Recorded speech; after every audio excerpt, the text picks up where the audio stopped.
Greetings, this is Charles McCall with Mentoring Growing Leaders, and we are in lesson number 9 of a series of 13 lessons on the subject of, does God cause calamity and disaster? These are thoughts that go through many of our minds. Bad things happen in our lives, in our nation, in the world, and we wonder, why did that happen? And did God cause that to happen? And so the subtitle to this series is Understanding the Ways of God. And I'm trying to explain to you from the Bible about the character, the nature of the one true God of the universe, and how he relates to mankind and how he does his thing in the universe and the world. And so we're going through 4 short sub-lessons here on the subject of God's sovereignty and the free will of mankind. And so there's 4 points. We did 1 point in the previous lesson. And so if God is ruler over everything, where does the free will, the freedom for men and women to make choices come in? Because as we see in the Bible, God does not force anybody to do what he wants them to do. He gives us freedom, but he is God. And so we want to look at point number 2 now, and I refer you back to the previous lesson. I'm not going to review that.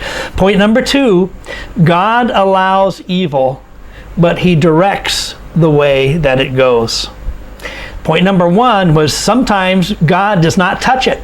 People do bad things and God just doesn't touch it. He lets them do what they're going to do. Point number 2, the characteristic about God and how he works, is that sometimes God will allow evil, but he will direct where that evil goes.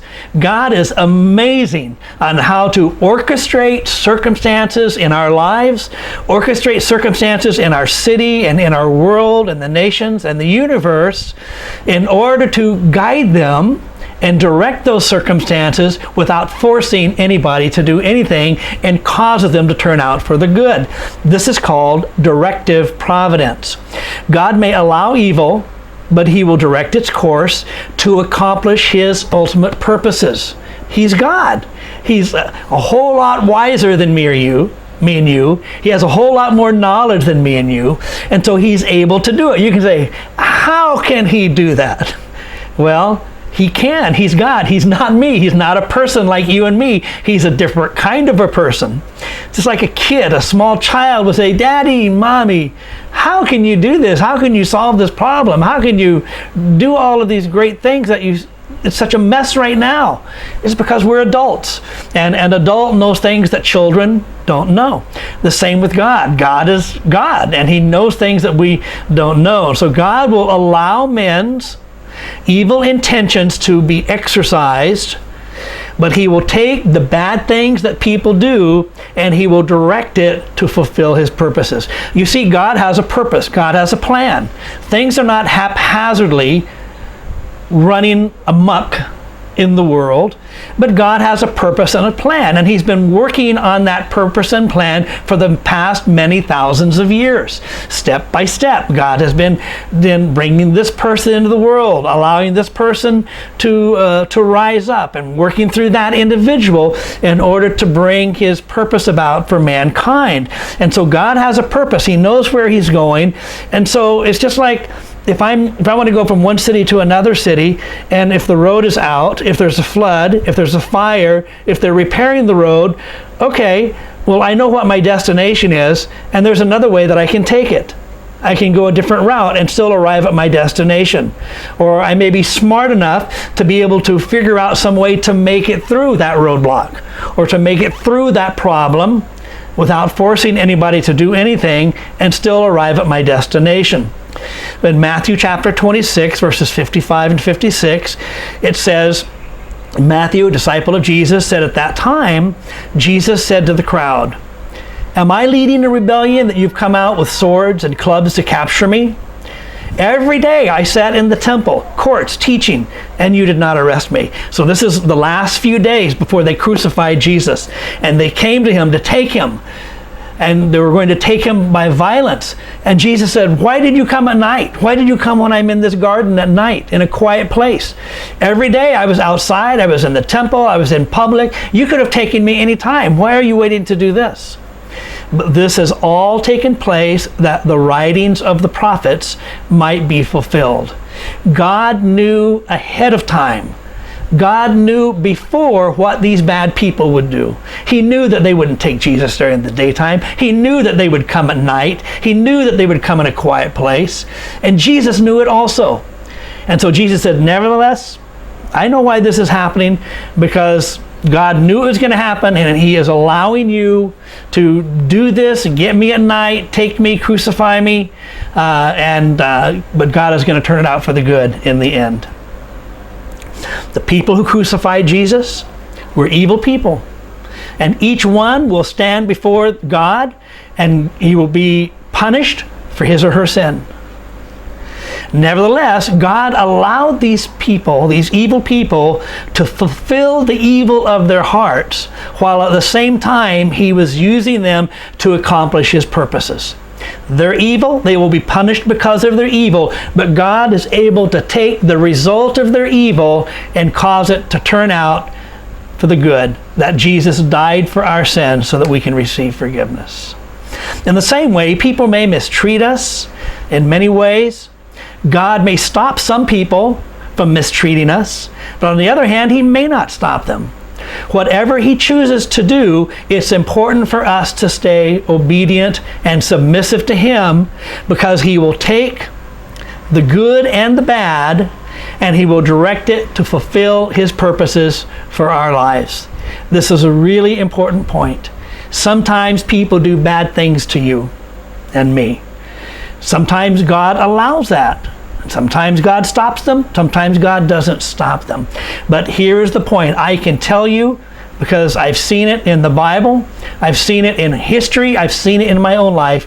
God will take those bad things, and His presence will be with us. And in the end, if we're obedient, if we stay submissive to His will, they will turn out for the good.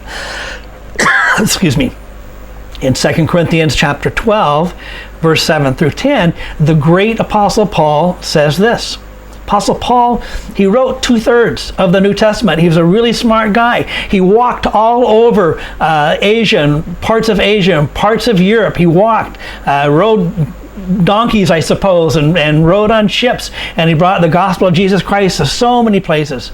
Really a top-notch guy. But he said, but to me, to keep me from being puffed up, or to keep me from being proud and conceited, because of the many wonderful things that I saw and have done, I was given a thorn in my flesh, which acts as Satan's messenger to beat me and keep me from being proud. God allowed a difficulty to remain with the Apostle Paul. 3 times I prayed to the Lord about this and said, Lord, take it away. This hurts. I don't like it. But God's answer was, my grace is sufficient for you, for my power is greatest when you are weak. So Paul says, I prayed 3 times. God, I don't like this circumstances of my life. Please take it away. And God said, you know what, Paul? I'm going to leave it for you, but I'm going to give you an amount of grace. I'm going to give you my power. I'm going to give you my ability to deal with it if you look to me and if you trust me. Because when you're weak, Paul, I'm strong. When you're weak, I can show my power through you. So Paul said, I am most happy then to be proud of my weaknesses in order to feel the protection of Christ's power over me. I am content with weaknesses, with insults, with hardships, with persecutions and difficulties for Christ's sake. For when I am weak, then I am strong. Very big lesson for us to learn, brothers and sisters, that difficult things will happen in our lives. There will be calamity, there will be disaster on a personal level, on a national level, on a universal level possibly. And we don't know why it all happens. We can seek God and say, Lord, please remove this. Lord, give me wisdom on what to do. But there are times where God will allow that difficulty to come. He won't cause it necessarily, but He will allow it to come.